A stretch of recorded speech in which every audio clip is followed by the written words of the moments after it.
சகோதர சகோதரிகளே, நாம் கடந்த வாரம்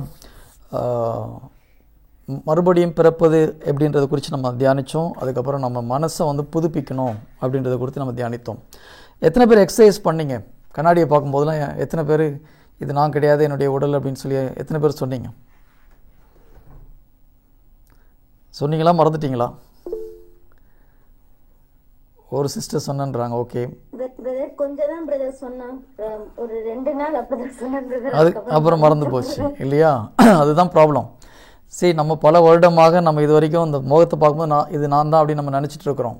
அப்போ நம்ம ரெகுலராக சொல்லும் போது நம்ம அந்த மைண்ட்லேருந்து அந்த எண்ணம் மாறும். எப்பொழுது உடல் நான் கிடையாதுன்ற ஒரு எண்ணம் வருதோ அப்போ தான் நம்ம உண்மையிலே ஸ்பிரிச்சுவல் லைஃப்பில் ப்ராப்பராக போக முடியும். ப்ரைஸ் தி லார்ட். அப்போது கொடுத்த எக்ஸசைஸை கொஞ்சம் ரெகுலராக சொல்லணும். புரியுதுங்களா? ஓகே. இந்த டீச்சிங் நீங்கள் ப்ராக்டிஸ் பண்ணால் தான் உங்களுக்கு அது பலன் கொடுக்கும். எஸ், நம்ம கேட்டுட்டு புரிஞ்சுது எனக்கு அப்படின்னு சொல்லி விட்டு போனால் பலன் கொடுக்க போகிறது கிடையாது. You have to practice. நம்ம சொல்கிற ஒவ்வொரு விஷயத்தையும் இங்கே ப்ராக்டிஸ் பண்ண 100% அற்புதத்தை நீங்கள் பார்க்க முடியும். அதுக்கு நான் கேரண்டி. ஏன்னா வார்த்தை தான், இறை வார்த்தை தான் நம்ம சொல்லிக் கொடுக்குறோம். ஆனால் இறை வார்த்தையை பயிற்சி செய்வது அவசியம். இறை வார்த்தை நாம் வெறும் கேட்பவர்களாக இருந்து நம்மை ஏமாற்றிக்கொள்ளக்கூடாது. அதை நாம் வாழ்க்கையில் கடைபிடிப்பவர்களாக இருக்க வேண்டும் என்று வேதம் மிக தெளிவாக சொல்லுது. ஓகே, மனதை புதுப்பிப்பது மிக மிக அவசியம் அப்படின்னு ரோமர் 12:2 படித்தோம். நம்ம இந்த உலகத்தின் போக்கின்படி ஒழுகாதீர்கள், மாறாக உங்கள் உள்ளம் புதுப்பிக்க பெற்று மாற்றம் அடைவதாக. அப்போது கடவுளின் திருவுளம் எது என தேர்ந்து தெளிவீர்கள். எது நல்லது, எது உகந்தது, எது நிறைவானது என்பதும் உங்களுக்கு தெளிவாய் தெரியும். நிறைய பேர் கேட்குற ஒரு காரியம், அன்றைய கடவுளுடைய திட்டம் என் வாழ்க்கையில் என்ன? எத்தனை பேர் அப்படி நிறைய யோசிச்சிருக்கீங்க? நம்ம கடவுளுடைய திட்டம் நம்முடைய வாழ்க்கையில் என்ன அப்படின்னு சொல்லி எத்தனை பேர் யோசிச்சிருக்கீங்க? எத்தனை பேர் அதை கண்டுபிடிச்சிருக்கீங்க? ஒரு சிஸ்டர் யோசிச்சிருக்காங்க. மற்றவங்களாம் அவனுடைய திட்டம் நம்முடைய வாழ்க்கையில் என்னன்னு தெரியலையே. சரி, நல்லா ஞாபகம் வச்சுக்கோங்க. இந்த உலகத்துக்கு கடவுள் அனுப்பும் பொழுது ஒவ்வொரு மனிதனுக்கும் ஒரு திட்டத்தோடு தான் அனுப்புகிறார். எரேமியா 29:11 மிக தெளிவாக சொல்லப்பட்டிருக்குது. நமக்கு ஒரு அருமையான ஒரு திட்டத்தோடு இந்த உலகத்துக்கு கடவுள் நம்மை அனுப்புகிறார். இந்த உலகத்துக்கு நம்ம செய்ய வேண்டிய வேலை அந்த திட்டம் என்னன்னு கண்டுபிடிக்கிறது. அந்த திட்டம் தெரியாமல் நீங்கள் என்ன தான் ஆன்மீக வாழ்க்கையில் முயற்சி செய்தாலும் கடவுளுக்கு பிடிச்ச முறையில் நீங்கள் இருக்க மாட்டீங்க. நான் மறுபடியும் சொல்கிறேன், நீங்கள் இந்த உலகத்தில் கோயிலுக்கு போகலாம், ஜெபம் பண்ணலாம், என்னென்னமோ செய்யலாம், ஊழியம் பண்ணலாம், நற்செய்தி பண்ணி அறிவிக்கலாம். ஆனால் கடவுளுடைய திட்டம் உங்கள் வாழ்க்கையில் என்னன்னு தெரியணும். இப்போது அவிலா தெரேசம்மாள், குழந்தை தெரேசம்மாள் பற்றி உங்களுக்கு தெரியும். அவங்க தங்களுடைய கான்வென்ட் விட்டு வெளியே வந்தது கிடையாது இல்லையா? ஒரு கார்மலைட் சபையில் வாழ்க்கை முழுவதும் அந்த ஒரு கான்வென்ட்டில் தான் இருந்தாங்க. சின்ன வயசில் இறந்து போயிட்டாங்க. இப்போது கடவுளுடைய திட்டம் அவங்களுக்கு வாழ்க்கையில் என்ன இருந்தது? அந்த கான்வென்ட்லேருந்து உலகத்துக்காக ஜெபிக்கணும், நரகத்துக்கு போகிற ஆத்மாக்களுக்காக ஜெபித்து இந்த அவங்கள நரகத்திலேருந்து மீட்டு எடுக்கணும். இதுதான் கடவுளுடைய திட்டம் அந்த அருட்சகோதரியுடைய வாழ்க்கையில் இருந்தது. அவங்க அதை கரெக்டாக செஞ்சதுனால புனிதராக கருதப்படுகிறார்கள். கடவுளுக்கு பிடித்த ஒரு வாழ்க்கையை வாழ்ந்தார்கள். இப்போ அவங்க நான் தெரிந்து கொண்ட இயேசு கிறிஸ்து இந்த உலகம் எல்லாம் தெரியணும் போய் நற்செய்தி பண்ணி செஞ்சுருந்தா ஜீசஸுக்கு பிடிச்சிருக்குமா?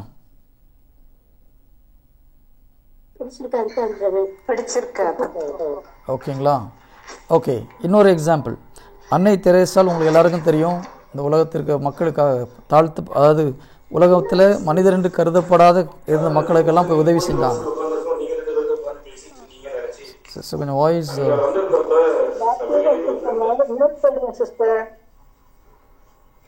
ஓகே, பேப்டிஸ்டா சிஸ்டர் உங்கள் மைக் கொஞ்சம் மியூட் பண்ணிக்கோங்க.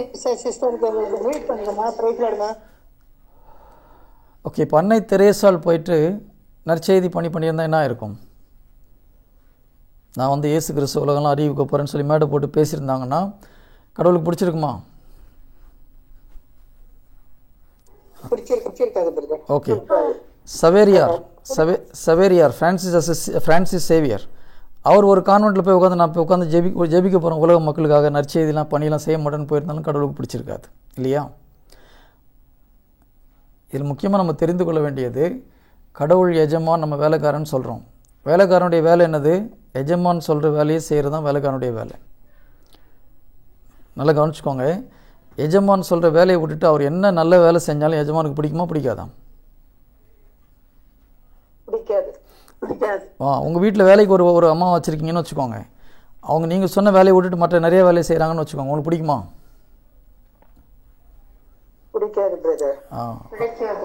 அப்போது நம்ம ஒரு வீட்டுக்கு வேலைக்கு போகிறோம், இல்லை ஒரு ஆஃபீஸ் வேலைக்கு போகிறோம்னா முதல்ல நம்முடைய ஜாப்ஸ் டிஸ்கிரிப்ஷன் சொல்லுவாங்க, நமக்கு என்ன வேலைன்றது முதல்ல கேட்கணும்.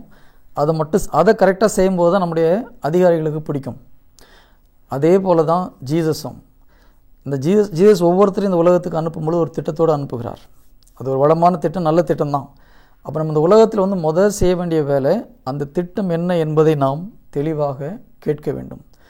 அந்த திட்டம் நிறைய பேர் கேட்குறாங்க, எங்களுக்கு ஆண்டோடைய திட்டம் தெரியல பிரதர்னு சொல்லி. ஆனால் ரோமர் 12:2 அதுக்கான விடை இருக்குது.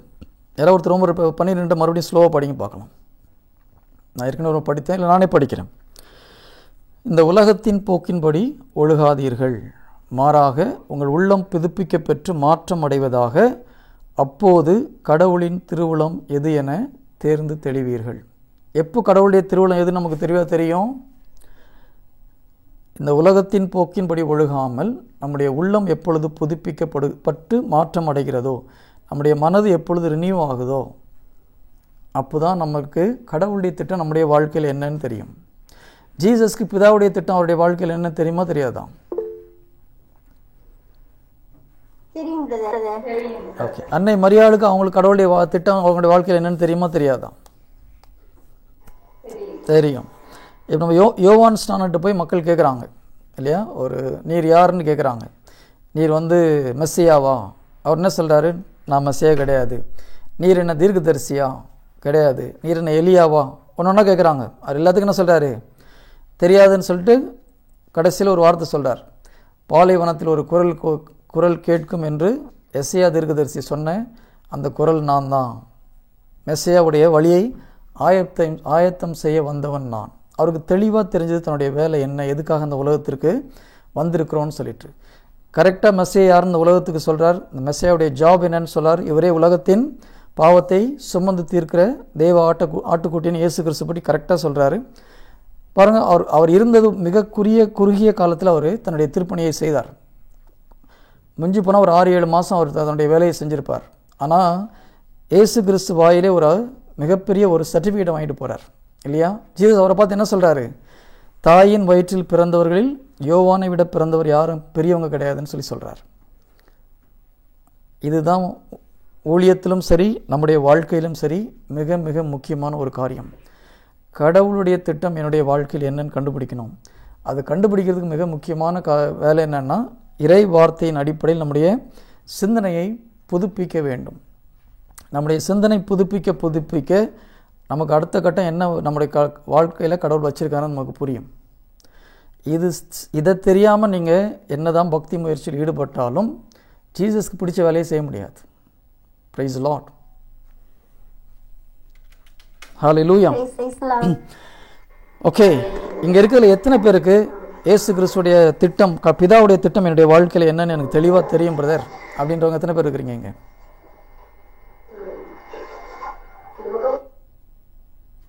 பிதாவுடைய திட்டம் என் வாழ்க்கையில் என்னன்னு எனக்கு நல்லா தெரியும் அப்படின்னு சொல்கிறவங்க யாராக இருக்கீங்களா?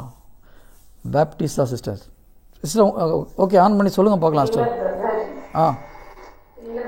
தெரியாதா? Okay okay, very good. தெரியணும்னு ஆசை. ஓகே, நல்லது. தெரியறது ரொம்ப தெரிஞ்சுக்கணும். அதான் நான் சொல்லேன், ஃபஸ்ட்டு வேலை நமக்கு அதுதான். நம்ம ஆண்டோடைய பாதத்திலிருந்து தெரிந்து கொள்ள வேண்டிய மிக முக்கியமான ஒரு காரியம், எதற்காக இந்த உலகத்திற்கு வந்தோம்.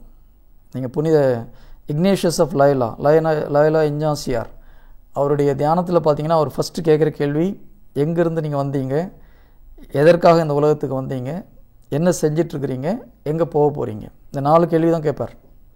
ஃபஸ்ட்டு கொஸ்டின் இருந்து எங்கிருந்து நாம் வந்தோம், இந்த ஒரு வார்த்தையை வச்சு தான் தியானிக்க சொல்லுவார். அடுத்தது எதற்காக இந்த உலகத்திற்கு வந்தோம். நிறைய பேர் நாங்கள் ஓகே ஏதோ திருமணமாகி குழந்தையை பற்றி வளர்க்குறதுக்காக வந்தோம், அது கிடையாது. ஒவ்வொருத்தருக்கும் ஒவ்வொரு வேலையை வச்சுருக்கார் ஆண்டவர். நம்ம மேலே போய் நிற்கும்போது அதுதான் கேட்பார், நான் கொடுத்த ஹோம்ஒர்க் பண்ணிட்டு வந்தியா வரலையான்னு சொல்லிட்டு. இது வரைக்கும் தெரியலன்னா இதை நிச்சயம் கேட்பார் ஆண்டவர். எதற்காக அவர் இங்கே அனுப்பினாரோ அதை செய்து முடித்து விட்டு போகணும். ஜீசஸ் என்ன பண்ணுறார்? பிதா எதற்காக அவர் இந்த உலகத்துக்கு அனுப்பினாரோ அந்த வேலையை செஞ்சு முடிச்சுட்டு மேலே போகிறார். அன்னை மரியாள் எதற்காக இந்த உலகத்தில் பிதா அனுப்பினாரோ அந்த வேலையை செஞ்சு முடிச்சுட்டு போகிறாங்க. யோவான் எதற்காக கடவுள் இந்த உலகத்தில் அவரை அனுப்புனாரோ அந்த வேலையை செஞ்சுட்டு போகிறாங்க. அப்போ நமக்கும் ஒரு திட்டம் உண்டு. ஒவ்வொரு மனிதனுக்கும் இந்த உலகத்தில் ஆண்டவர் ஒரு திட்டத்தோடு அனுப்புகிறார். அப்போ அந்த திட்டத்தை நாம் தெரிந்து கொள்வது மிக மிக அவசியம். அந்த திட்டத்தை நிறைவேற்றுவதும் அவசியம். இதில் எவ்வளோ நம்ம பர்ஃபெக்டாக பண்ணுறோமோ அதுக்கு ஏற்ற கைமாறு நமக்கு வழங்கப்படும். கடவுள் நமக்கு ஒரு திட்டம் வைத்திருக்க நம்ம இஷ்டத்துக்கு ஏதோ ஒன்று பண்ணிட்டு போனோம்னா ரிவார்டு கிடைக்குமா? இப்போ ஒரு டீச்சர் ஒரு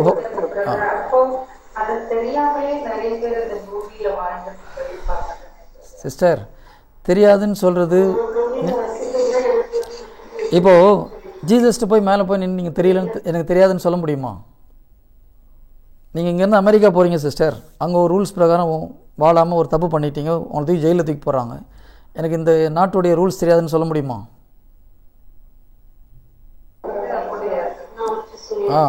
நீங்கள் கிறிஸ்தவங்களாக இருந்ததுன்னா பைபிளில் இருக்கிற ரூல்ஸ் நமக்கு தெரியணும். அது நம்முடைய கடமை. நம்ம எல்லாமே பரலோக ராஜ்யத்தை சேர்ந்தவர்கள். ஜீசஸ் அதான் சொல்கிறார், பரலோக ராஜ்யத்தை நிறுவுவதற்கே நான் அந்த உலகத்துக்கு வந்தேன்றார் இல்லையா? பரலோக ராஜ்யத்தை நிறுவுறாரு. இப்போ பரலோக ராஜ்யத்துக்குடைய சட்டத்திட்டங்களில் முதல் சட்டத்திட்டத்தில் ஒன்று இது ஒரு முக்கியமான திட்டம். எதற்காக இந்த பரலோக ராஜ்யத்தை கடவுள் நிறுவினார், நம்மளை எதற்காக அதில் ஒரு அங்கத்தினராக சேர்த்தார். அப்போ நமக்குன்னு ஒரு ரெஸ்பான்சிபிலிட்டி உண்டு இந்த உலகத்தில். அதை தெரிந்து கொள்ள வேண்டியது ஒவ்வொரு கிறிஸ்தனுடைய கடமை. எனக்கு தெரியாதுன்னு மேலே போய் சொல்ல முடியாது சிஸ்டர். இப்போது ஒரு ஸ்டூடெண்ட்டை நீங்கள் ஹோம்ஒர்க் கொடுத்து அனுப்புகிறீங்க, அவன் வந்துட்டு வேறு ஒரு வேலையை ஹோம்ஒர்க் பண்ணிட்டு வந்தாலும் நீங்கள் ஒன்றும் சொல்ல மாட்டிங்களா?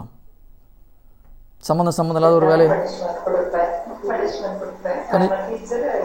நீங்கள் டீச்சராக பனிஷ்மெண்ட் கொடுப்பீங்க. அப்போ ஜீசஸ் நமக்கு எல்லாத்துக்கும் ஒரு வேலையை கொடுத்து அனுப்பிச்சிருக்காரு சிஸ்டர். இப்போது நம்ம வேலையை நம்ம ஒழுங்காக பண்ணலன்னா கடவுளுடைய திட்டம் ஸ்பாயில் ஆகுமா ஆகாதான்? ஒவ்வொரு கிறிஸ்தவனும் அவனுடைய வேலையை செய்யலைன்னா அவருடைய திட்டத்தில் பிரச்சனை. ஆனால் அவருடைய மேஜர் திட்டத்தை ஒன்றும் பண்ண முடியாது. இருந்தாலும் நமக்கு கொடுத்த வேலையை செஞ்சுட்டு போகும்போது நமக்கு ஜீசஸ் செகண்ட் கமிங்கில் எதுக்கு வராரு சிஸ்டர்ஸ் அண்ட் பிரதர்ஸ்? எதுக்கு இயேசு கிறிஸ்து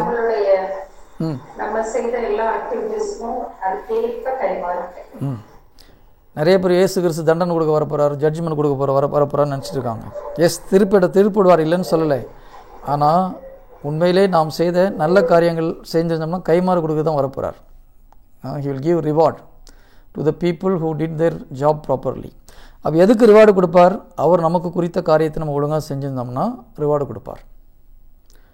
ஸோ அவருடைய திட்டம் நம்முடைய வாழ்க்கையில் என்னென்னு தெரிந்து கொள்வது மிக அவசியம். தெரிந்து கொள்வதுக்கு ஃபஸ்ட்டு ஸ்டெப்பு தான் நம்முடைய மனதை புதுப்பிக்க வேண்டும்.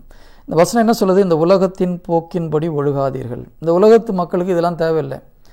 ஏதோ நாங்கள் பிறந்தோம் வளர்ந்தோம், எங்களுக்கு ஒரு 2 குழந்தை பிறந்து நாங்கள் அவங்கள படிக்க வச்சோம், எல்லாம் முடிஞ்சு போச்சு, எங்கள் கடமை முடிஞ்சிடுச்சு.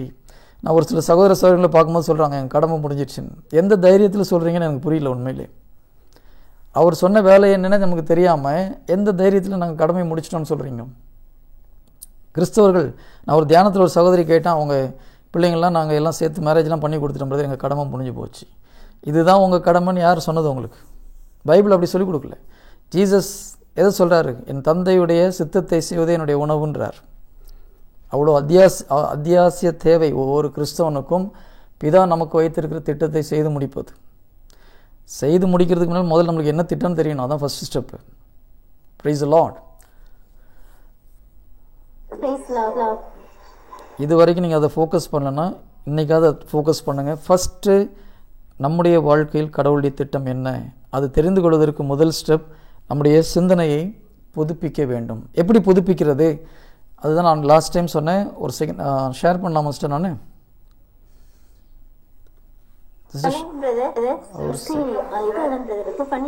Okay fine.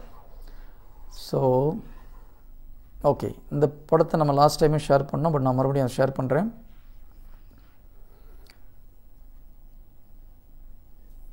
இது கொஞ்சம் பெருசு பண்ண முடியுமா சிஸ்டர்? Okay fine. இதில் நம்ம லாஸ்ட் டைம் நம்ம டிஸ்கஸ் பண்ணது போல் இந்த க்ரீன் ஷர்ட் வந்து நம்முடைய உடலை குறிக்கிறது. இந்த ஆஷ் கலர் வந்து நம்முடைய மனதை, சோலை குறிக்குது. இந்த ஒயிட் அண்ட் ஒயிட்டில் தெரியலையா? ஓகே, நான் மறுபடியும் நான் ஷேர் பண்ணி பார்க்குறேன் சிஸ்டர்.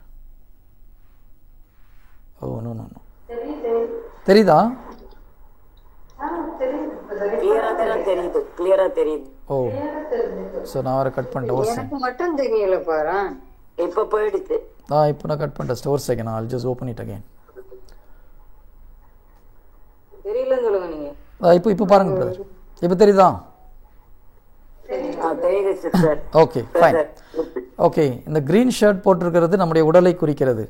ஓகேங்களா? இந்த ஆஷ் கலரில் இருக்கிறது நம்முடைய ஆத்மாவை குறிக்கிறது.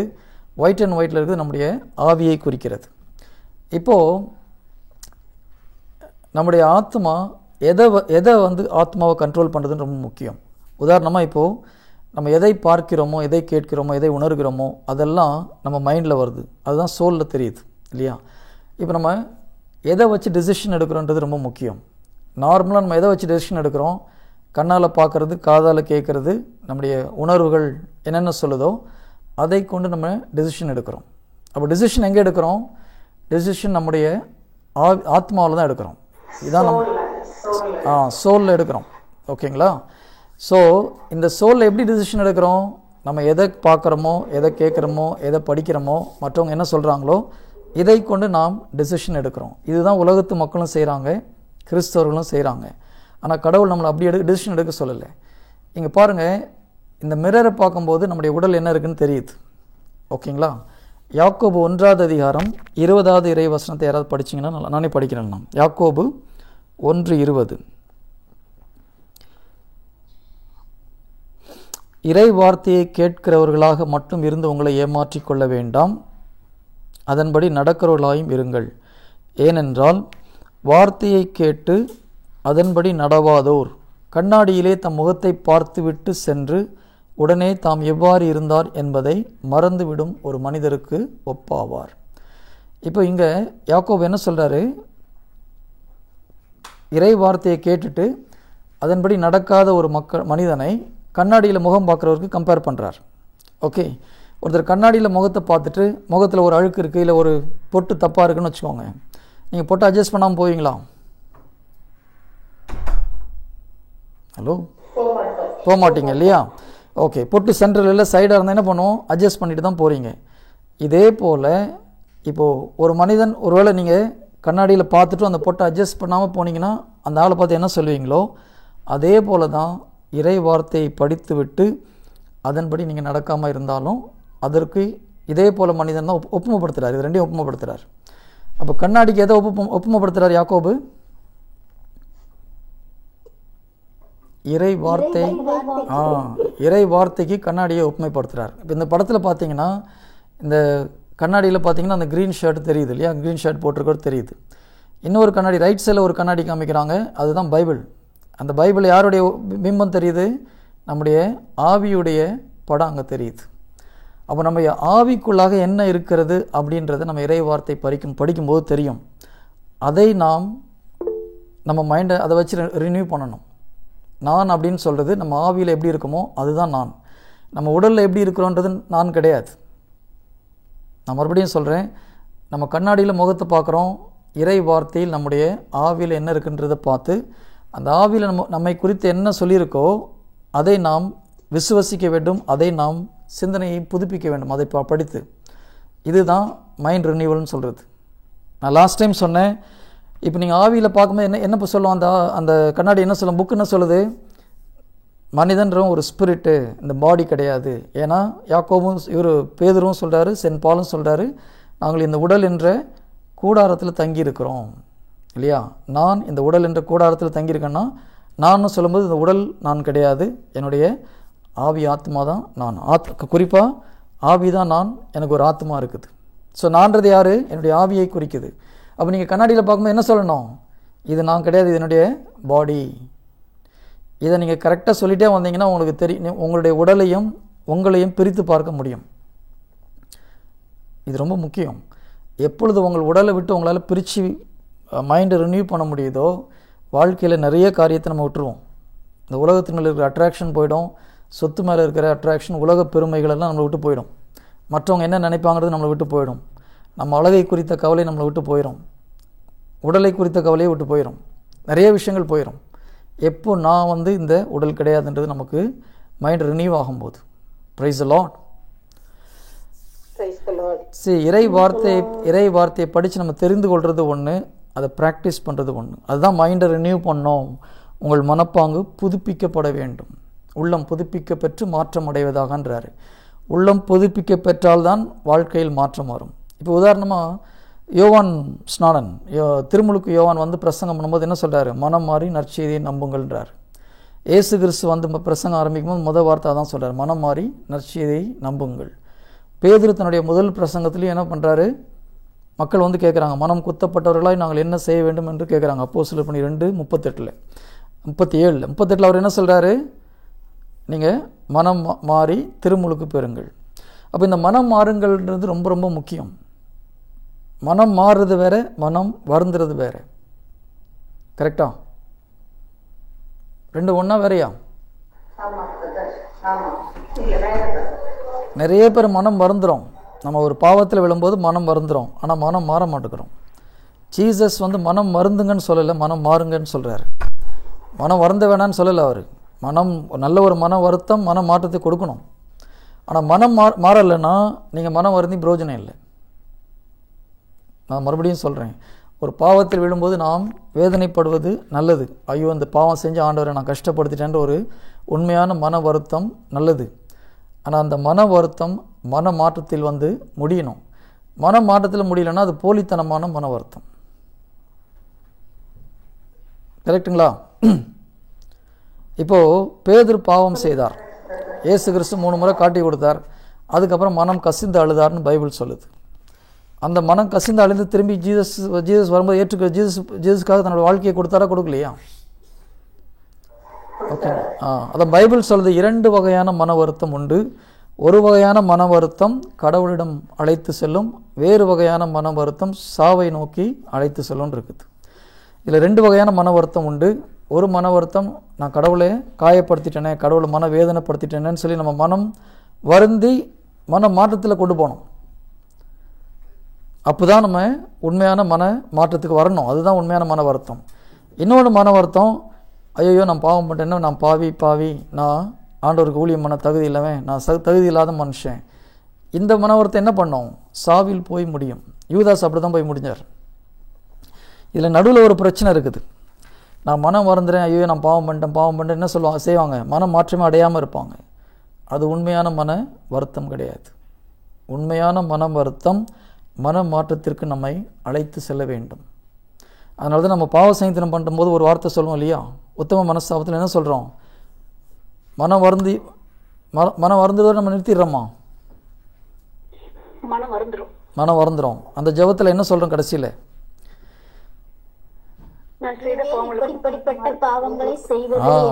முதல்ல உமக்கு எதிராக பாவம் செஞ்சா நான் மனஸ்தாபப்படுறேன்னு சொல்கிறோம். கடைசியில் என்ன சொல்கிறோம்?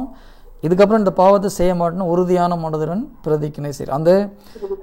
அதுதான் மனமாற்றம். ஃபஸ்ட்டு மனம் வருந்துடும், ஆனால் கடைசியில் ஒரு டெசிஷன் எடுக்கணும். இதுக்கப்புறம் இப்பேற்பட்ட பாவத்தை செய்வதில்லை என்று உறுதியான மனதுடன் நான் பிரதிக்கினை செய்கிறேன். அதுதான் மனமாற்றம். அப்போ மன வருத்தம் மன மாற்றத்தை கொடுத்தால்தான் அது உண்மையான மனமாற்றம். Praise the Lord. ஓகே. அப்போது நம்ம இப்போ இந்த ஸ்பிரிட்டில் என்ன இருக்குன்றது கண்டுபிடிப்பது அவசியம். ஒவ்வொரு விஷயத்தையும் நம்ம படிக்கும்போது நீங்கள் நோட் பண்ணிக்கோங்க, தயவுசெய்து நோட் பண்ணிவிட்டு உங்கள் மனதை நீங்கள் புதுப்பிக்க வேண்டும். முதல் காரியம், இந்த உடல் நான் கிடையாது, இதை நம்ம மைண்டு ரினியூ பண்ணணும். ஓகேங்களா? அடுத்த முக்கியமான காரியம், இப்போ இந்த ரட்சிப்புக்குள்ள எத்தனை பேர் ரட்சிக்கப்பட்டிருக்கீங்க? இதில் இங்கே இருக்கிற எத்தனை பேர் ரட்சிக்கப்பட்டிருக்கீங்க? என்ன யாருங்க கை தூக்க மாட்டேங்கிறீங்க? யாரும் ரட்சிக்கப்படலையா? ரட்சிக்கப்பட்டிருக்கீங்க. ஓகே. ரட்சிக்கப்படுறதுன்னா என்னன்னு நமக்கு தெரியணும். அந்த ரட்சிக்கப்படும் பொழுது என்ன நடக்குதுன்னு தெரிவது மிக மிக அவசியமாக இருக்கிறது. ஃபஸ்ட்டு திருமுழுக்கு எடுத்தால் ரட்சிக்கப்பட்டிருன்னு அர்த்தமா சிஸ்டர்? ஹலோ, தண்ணியில் மூங்கினா ரட்சிக்கப்பட்டன்னு அர்த்தமா? யார் சொன்னது?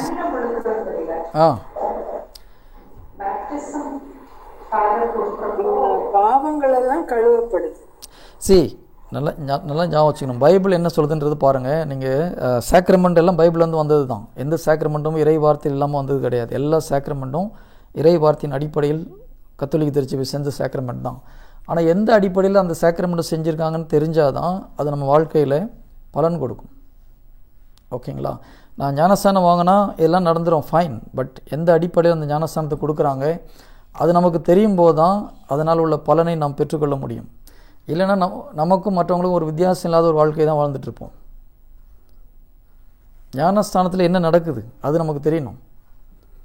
எந்த வார்த்தையின் அடிப்படையில் ஞானஸ்தானம் கொடுக்குறாங்க, அந்த ஞானஸ்தானம் கொடுக்கும்போது என்ன நடக்குது, நமக்குள்ளே என்ன மாற்றம் வந்தது நமக்கு தெரியணும். அவ்வளோதானே சிஸ்டர்? தூய ஆவியானவர் வந்துட்டார். ஓகே. எது சிஸ்டர்? திருச்சபையில் அங்கமாகறீங்களா? Okay okay. பைபிள் அவ்வளோதான் சொல்லுதா சிஸ்டர்? நான் இன்னும் கொஞ்சம் உங்களை டீப்பாக கொண்டு போக விரும்புகிறேன் சிஸ்டர். ஞானஸ்தானம், பார்ன் அகெயின், திருமுழுக்கு அல்லது ரட்சிப்பு. ஏசு கிறிஸ்து இதை பற்றி ரொம்ப தெளிவாக சொல்கிறார். யோவான் இதை பற்றி கொஞ்சம் டீப்பாக எடுத்துகிட்டு போகிறேன் நான். 5 minutes தான் இருக்குது. யோவான் 3:3 பார்க்குறோம். ஏசு கிறிஸ்து நிக்கோதேமை பார்த்து சொல்கிறாரு, மறுபடியும் பிறந்தால் என்று எவரும் இறையாட்சியை காண இயலாது என மிக உறுதியாக உங்களுக்கு சொல்கிறேன். யோவான் 3:5 ஏசு அவரை பார்த்து, ஒருவர் தண்ணீராலும் தூய ஆவியாலும் பிறந்தால் அன்றி இறை ஆட்சிக்கு உட்பட இயலாது என மிக உறுதியாக உமக்கு சொல்கிறேன்.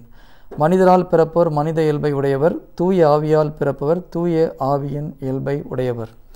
இப்போ நம்ம எல்லாம் தூய ஆவியில் பிறந்திருக்குமா, பிறக்கலையா? ஆனால் தூய ஆவியோட இயல்பு நம்மகிட்ட இருக்கா?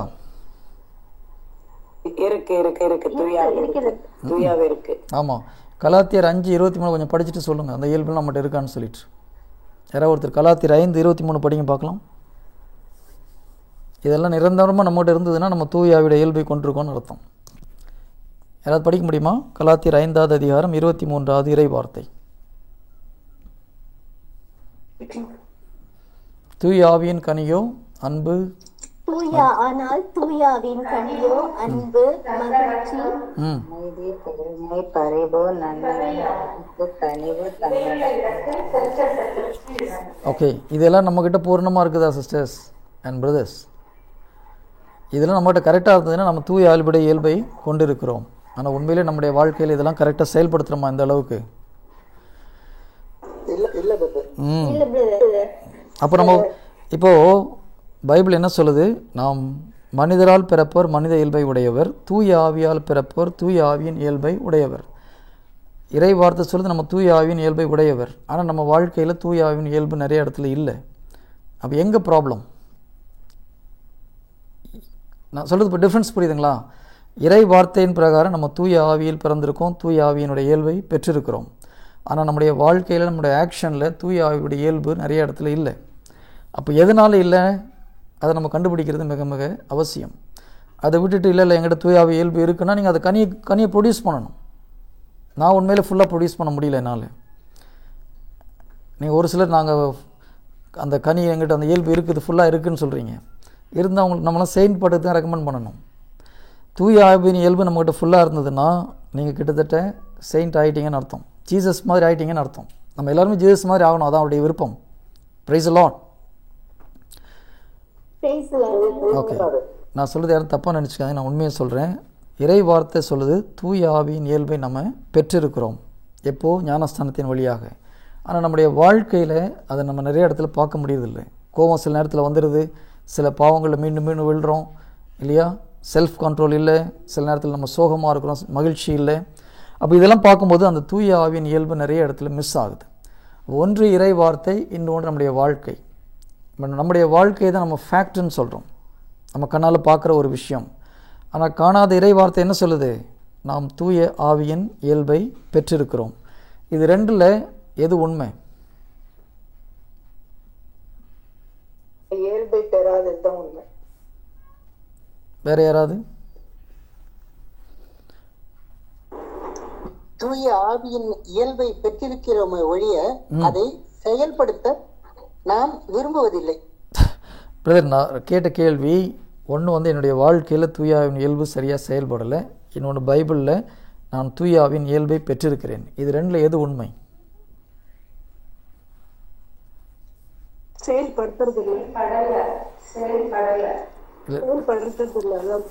எது உண்மை? நான் கேட்ட கேள்வி எது உண்மை? ரெண்டில் எது உண்மை?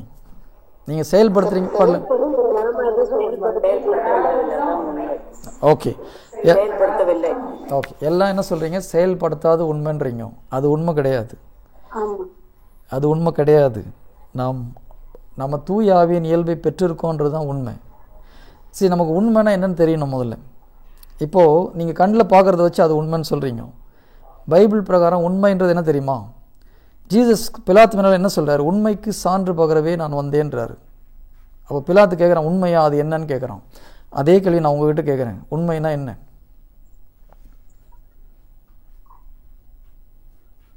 வார்த்தை தான் உண்மை, இறை வார்த்தை. உண்மை வேற யாரும் சொல்ல சிஸ்டர், நான் அதெல்லாம் கேட்கல சிஸ்டர். உண்மைனா என்ன சிஸ்டர்? அதை சொல்லுங்க sister. What is truth? Okay, இயேசு கிறிஸ்து யாருக்கு சான்று பகர வந்தார்? அப்போ பிதாவுக்கு சான்று பகர வந்தார். அடுத்தது, உண்மையை அறிந்து கொள்ளுங்கள், உண்மை உங்களுக்கு விடுதலை கொடுக்கும். அது இறை வார்த்தை. ஓகேங்களா? அடுத்தது, பரிசுத்த ஆவியார் எங்கே உண்டு அங்கு விடுதலை உண்டு. ஓகே, உண்மைன்னா என்ன தெரியுமா? எது மாறாததோ அதுதான் உண்மை. ஓகேங்களா? மாறக்கூடியது அனைத்தும் பொய்யானது. எது மாறாததோ அது உண்மை. யார் மாறாதவர்? கடவுள் தான் மாறாதவர். அவருடைய வார்த்தை தான் மாறாதது. அதனால தான் ஜீசஸ் என்ன சொல்றார்? உண்மைக்கு சான்று பகர வந்தேன். ஏன்னா என்னுடைய தந்தை என்றும் மாறாதவர், நேற்றும் இன்றும் என்றும் மாறாதவர். அவருடைய வார்த்தை, இந்த உலகம் அழிந்தாலும் அவருடைய வார்த்தை அழியாது. அப்போது எது மாறாததோ அதுதான் பைபிளில் உங்களுக்கு கரெக்டான டெஃபினேஷன் தெரிகிறது மிக மிக அவசியம். அப்போ தான் நீங்கள் மற்ற இடத்துல வார்த்தையை கம்பேர் பண்ணும்போது கரெக்டாக போக முடியும். தயவுசெய்து எழுதிக்கோங்க இதெல்லாம். உண்மைனா என்னது? எது மாறாததோ அதுதான் உண்மை. இப்போ இந்த வார்த்தை என்ன சொல்லுது? மனிதரால் பிறப்பவர் மனித இயல்பை உடையவர், தூய ஆவியால் பிறப்பவர் தூய ஆவியின் இயல்பை உடையவர். இறை வார்த்தையின் பிரகாரம் நான் தூய ஆவியில் பிறந்திருக்கேன். அப்போது நான் தூய ஆவியின் இயல்பை பெற்றிருக்கிறேன். இதுதான் உண்மை. ஆனால் என்னுடைய வாழ்க்கையில் நான் வேற ஒன்றை பார்க்குறேன். இதுதான் சென்ட் பால் சொல்கிறாரு. நான் நல்லது செய்ய நினைக்கிறேன், நான் முடியல. எதை செய்யக்கூடாதுன்னு நினைக்கிறேனோ அதை செய்கிறேன். ஐயோ பரிதாபமான மனிதன் நான், யார் என்னை இந்த பாவத்திலிருந்து விடுவிப்பார்கள்? இயேசு கிறிஸ்துவே என்னை விடுவிப்பார்னு சொல்லி முடிக்கிறார். அப்போது உண்மை என்னது? நாம் பரிசுத்தாவில் பிறந்திருக்கிறோம், பரிசுத்தாவின் இயல்பை பெற்றிருக்கிறோம். ஆனால் வாழ்க்கையில் வேற ஒன்றை பார்க்குறோம். அப்போ இந்த பரிசுத்தாவின் இயல்பை பெற்றிருக்கோன்றது உண்மை. இது நிஜம். எது நம்ம வாழ்க்கையில் பார்க்குறது நிஜம். ஏன் இன்றைக்கி நம்ம பாவியாக இருக்கலாம், ஆனால் நம்முடைய மனதை இந்த உண்மையை பார்த்து புதுப்பிக்கும் பொழுது இந்த நிஜம் மாறிடும், இந்த உண்மைக்கு ஏற்றபடி மாறும். நான் சொல்கிறது புரியுதுங்களா? மறுபடியும் ஒரு முறை சொல்கிறேன். இறை வார்த்தையின் பிரகாரம் நான் பரிசுத்தாவில் பிறந்திருக்கிறேன், பரிசுத்தாவின் இயல்பை பெற்றிருக்கிறேன். ஆனால் என்னுடைய வாழ்க்கையில் நான் பரிசுத்தாவின் இயல்பை பிரதிபலிக்கலை. இது நிஜம் கிடையாது. இது சரி, தமிழ் என்ன இங்கிலீஷில் ஃபேக்ட்னு சொல்லுவாங்க. தமிழ் என்ன சொல்லுவாங்க அதுக்கு? Truth and fact. காரணியா? Truth and fact. ட்ரூத்ன்றது உண்மை, ஃபேக்ட்ன்றது மாறக்கூடியது. நம்ம கண்ணில் பார்க்கறது இப்போ நடந்துட்டு இருக்குது, ஆனால் இது மாறக்கூடியது. ஓகேங்களா?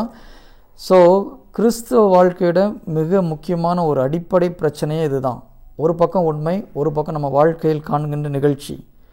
இந்த உண்மையை நம்ம ஃபோக்கஸ் பண்ண இந்த நிழல் மாறக்கூடியது. இப்போ நான் இந்த இதை படத்தை மறுபடியும் ஒரு முறை உங்களுக்கு காமிக்கிறேன்.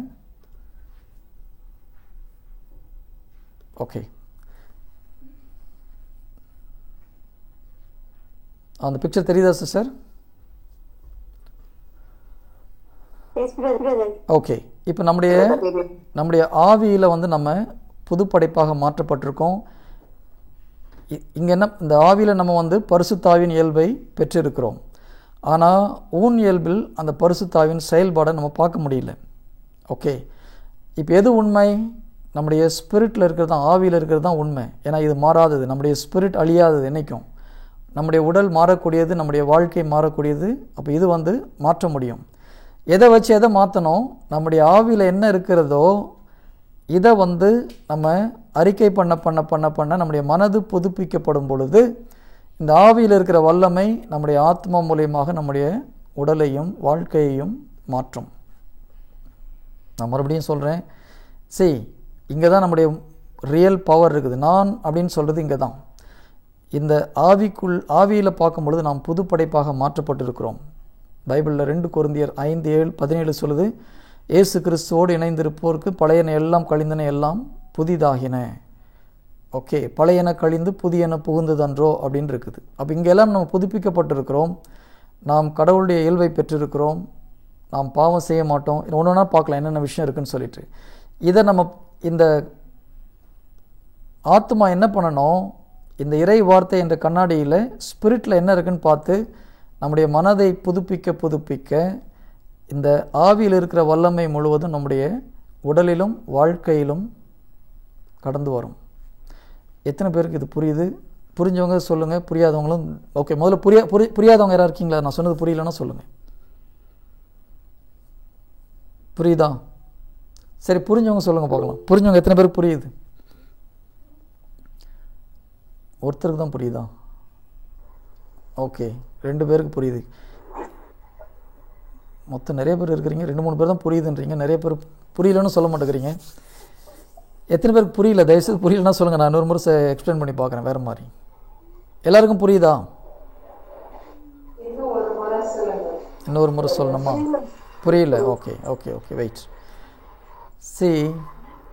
அப்போ நான் இன்னும் கொஞ்சம் ஸ்லோவாக போகிறது நல்லதுன்னு நினைக்கிறேன் சிஸ்டர். ஓகே, நம்ம அந்த பானகைனே இன்னொரு முறை, அதாவது ரெட்ஷிப்பை பற்றி இன்னொரு முறை எடுக்கிறேன். ரெட்ஷிப்பு எப்படி நடக்குதுன்னு நமக்கு தெரியணும். ரோமர் 10வது அதிகாரம் 17வது இறை வார்த்தை. ரோமர் 10வது அதிகாரம் 17வது இறை வார்த்தை.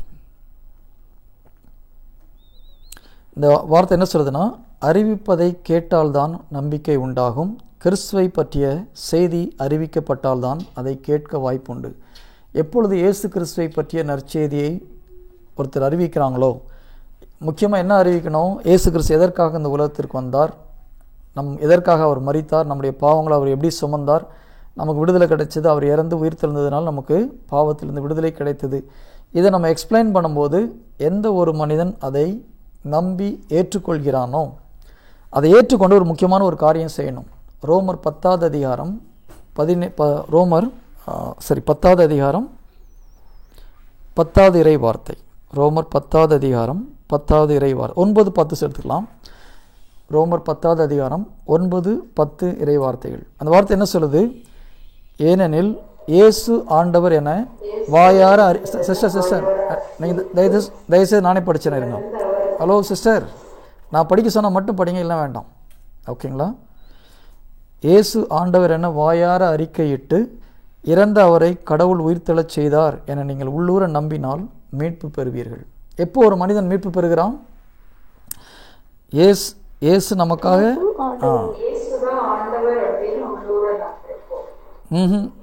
இல்லை இறந்த இயேசு கிறிஸ்துவை கடவுள் உயிர்த்தெழச் செய்தார்னு நம்ம உள்ள நம்பணும். அறிக்கை பண்ணுறது இயேசுவே ஆண்டவர் என வாயார அறிக்கை பண்ணணும். ஓகேங்களா? இது ரெண்டையும் செய்யும்போது ஒரு மனிதன் மீட்படைகிறான். இதை ரெண்டையும் செய்யாமல் நீங்கள் ஞானஸ்தானம் எடுத்தீங்கன்னா மீட்படைய போகிறது கிடையாது. நல்லா ஞாபகம் வச்சுக்கோங்க. ஒருத்தர் சடங்காக போயிட்டு ஒரு 30 வயசில் ஒரு பொண்ணை கல்யாணம் பண்ணுக்க போய் ஞானஸ்தானம் வாங்குறாரு, மீட்படைஞ்சிருவாரா? இப்போது சிஸ்டர் நம்ம அதுக்கு வரலாம் சிஸ்டர். நான் கேட்குற டாபிக் போகலாமா? நீங்கள் டாபிக் டெவலப் பண்ணலாம். I will take that point little later. இப்போதைக்கு இதுக்கு ஃபோக்கஸ் பண்ணலாம். ஒரு 30 வயது இளைஞன் ஒரு வேற்று மதத்தை சேர்ந்தவர் இயேசு கிறிஸ்துவை உண்மையிலே ஏற்றுக்கொள்ளலை, திருமணத்துக்காக ஒரு சடங்குக்காக வந்து ஞானஸ்தானம் வாங்குறாரு. இவர் ரட்சிக்கப்பட்டாரா? புரியுதுங்களா? உண்மையாக ரட்சிக்கப்படணும்னா இயேசு எனக்காக மரித்தார், அவர் என்னுடைய ரத்தம் சிந்தி என்ன கழுவுனார்ன்றது யார் விசுவசித்து இயேசுவே ஆண்டவர் வாயார் அறிக்கை பண்ணுறாங்களோ அப்போது தண்ணியில் முங்கல்னாலும் ஞானஸ்தானம் வாங்கினா ரட்சிக்கப்படுவாங்க. ரட்சிக்கப்படுவதுக்கு இது முக்கியமான கண்டிஷன். இது நான் மறுபடியும் சொல்கிறேன். ஞானஸ்தானம் அவசியம், சர்ச்சுடைய பேப்டிசம் அவசியம், அதை வந்து கான்ட்ரடிக்ட் பண்ணல. பட் ஞானஸ்தானம் வாங்குறதுக்கு ஒரு முக்கியமான கண்டிஷன் பைபிள் என்ன சொல்லப்பட்டிருக்குது? இயேசு தான் ஆண்டவர்ன்றதை நம்பணும், என்னுடைய பாவத்துக்கு அவர் தான் பரிகாரன்றதை நம்பணும். இந்த நம்பிக்கை இல்லாமல் பேப்டிசம் எடுக்கிறதுனால பிரயோஜனம் கிடையாது. Praise the Lord. Praise the Lord. Praise the Lord. ஓகேங்களா? இது ரொம்ப ரொம்ப முக்கியம். 10வது இறைவார்த்தை பார்த்தீங்கன்னா, உள்ளூர நம்புவோர் கடவுளுக்கு ஏற்புடையவர் ஆவார், வாயார அறிக்கையிடுவோர் மீட்பு பெறுவர். அப்போ என்ன அர்த்தம்? இதெல்லாம் நான் நம்புகிறேன், ஆனால் இயேசு ஆண்டவரும் வாயில் சொல்ல மாட்டேன்னா நீ கடவுள் பக்கத்தில் இருக்கிற, ஆனால் இன்னும் கடவுளுடைய பிள்ளையே ஆகலை. எப்போ உண்மையிலே ரட்சிப்பு கிடைக்குது? வாயில் அறிக்கை பண்ணும்போது தான் ரட்சிப்பு கிடைக்குது. கரெக்டா? வாயில் அறிக்கை செய்கிறது ரொம்ப ரொம்ப ரொம்ப முக்கியம். ரட்சிப்பு வாயில் அறிக்கை பண்ணும்போது தான், yes Jesus is my saviour, Yesu Kristu தான் என்னை மீட்டார்ன்றது வாயில் சொல்லும்போது தான் அந்த ரட்சிப்பு உண்மையிலே நம்ம ரட்சிப்புக்குள்ளே வரோம். அறிக்கை செய்வது அவசியமாக இருக்குது. அதனால தான் ஜீசஸ் என்ன சொல்கிறாரு? மற்றவங்க முன்னால் என்னை அறிக்கை செய்யலைன்னா பிதாவின் முன்னால் உன்னை நான் அறிக்கை செய்ய மாட்டேன்றார். உண்மையான ரட்சிப்புக்குள்ளே வரணும்னா நாம் இயேசு கிறிஸ்துவை அறிக்கை செய்வது அவசியமாக இருக்கிறது. இந்த ரட்சிப்புன்றது இன்னொரு முக்கியமான ஒரு காரியம் இருக்குது. நிறைய சிஸ்டர் டைம் ஆயிடுச்சு, நான் க்ளோஸ் பண்ணிட்டுமா? நான் நெக்ஸ்ட் வீக்கில் நான் கண்டினியூ பண்ணுறேன். Okay, brother. ஏன்னா ஆமாம், ஏன்னா ரட்சிப்புனா முதல்ல என்னன்னு தெரியும். எல்லாமே ரட்சிப்புனா வெறும் பாவத்திலிருந்து ரட்சிக்கிறது மட்டும் நினைக்கிறீங்க. பட் அது மட்டும் ரட்சிப்பு கிடையாது. ரட்சிப்பு என்பது ஒரு பெரிய விஷயம், அதில் பாவத்திலிருந்து விடுதலை ஒரு விஷயம். ஓகே, இது வரைக்கும் நம்ம இந்த பானகேனே முடியல. அதையும் நம்ம இன்னொரு 1 or 2 classes ஆகும்னு நினைக்கிறேன். உண்மையில் அந்த ரட்சிப்பு படி தெரியணும். கரெக்டாக தெரிஞ்சால் தான் நமக்கு ஜஸ்ட் போய் ஞானஸ்தானம் எடுத்துட்டா முடிஞ்சு போச்சுன்றது கிடையாது சிஸ்டர். அதனால தான் நிறைய பேர் அந்த ஞானஸ்தானுடைய வல்லமையை நம்ம பார்க்க முடியல இல்லையா? ஞானஸ்தானம் எடுத்தால் ஜென்ம பாவம் போச்சு, இது நம்ம பரிசுத்தாய் வந்துட்டார், ஆவி நம்முடைய இயல்பு மாறி போச்சு. உண்மையிலே மாறிடுச்சா? மாறலை. ஏன் மாறலை? நமக்கு அதனுடைய முழு பவர் என்னன்னு தெரியணும். அதை விசுவசிக்கும் பொழுது தான், அது மனதை புதுப்பிக்கும் பொழுது நம்முடைய வாழ்க்கையில் அந்த மாற்றத்தை பார்க்க முடியும். இன்றைக்கி இதோடு நம்ம நிறைவு செய்கிறோம். அடுத்த வாரம் மறுபடியும் ரட்சிப்புலேருந்தே ஆரம்பிக்கலாம். Praise the Lord. ஓகே, இதில் இது வரைக்கும் ஏதாவது டவுட் இருந்தால் கேளுங்க, அதர்வைஸ் வில் க்ளோஸ் இட். ஏற்கனவே 10 minutes எக்ஸஸாக போச்சுன்னு நினைக்கிறேன், sorry. Okay sister, final prayer பண்ணுறவங்க பண்ணிவிடுங்க. இல்லைன்னா பேப்டிஸா சிஸ்டர், நீங்கள் கேட்ட அந்த குழந்தை ஞானஸ்தானத்தை ஒட்டி டைம் இருந்தால் அடுத்த முறை டிஸ்கஸ் பண்ணலாம். ஓகே பிரதர், இன்னொன்று, நீங்க அந்த ஆகஸ்ட்ல பூண்டியில நடக்கிற ரிட்ரீட்டுக்கு நீங்களா வர்றீங்க பிரதர்? ஆமாம் சிஸ்டர். ஓ இல்ல, உங்க பேர் ஆண்டனி கில்பர்ட் கொடுத்திருந்தது. ஆமாம், full name Antony Gilbert sir. Okay, thank you brother. நான் ரெஜிஸ்டர் பண்ணிட்டேன், உங்க பேர் பார்த்துட்டு தான் பண்ணேன். ஓகே. ஆனால் ரெஜிஸ்ட்ரேஷன்லாம் முடிஞ்சிடுச்சு சிஸ்டர். நாங்கள் ஒரு 250 பிளான் பண்ணி தான் போவோம். நான் பண்ணிட்டேன். பண்ணிட்டீங்கன்னா ஓகே. இப்போ ஆல்ரெடி ஒரு 300 வந்துட்டாங்க மக்கள். Okay, thank you brother. Thank you sister. Okay sir, final prayer பண்ணுங்கள். Okay, brother. தேங்க்யூ. எங்களை இன்றும் அதிகமாக நேசிக்கும் அன்பின் பரலோக பிதாவே, நேற்றும் இன்றும் நாளோட எங்களை அன்பு தகப்பனே, அப்பா, இது இன்றைய நாள்ல நாங்க அன்பு சகோதரருடைய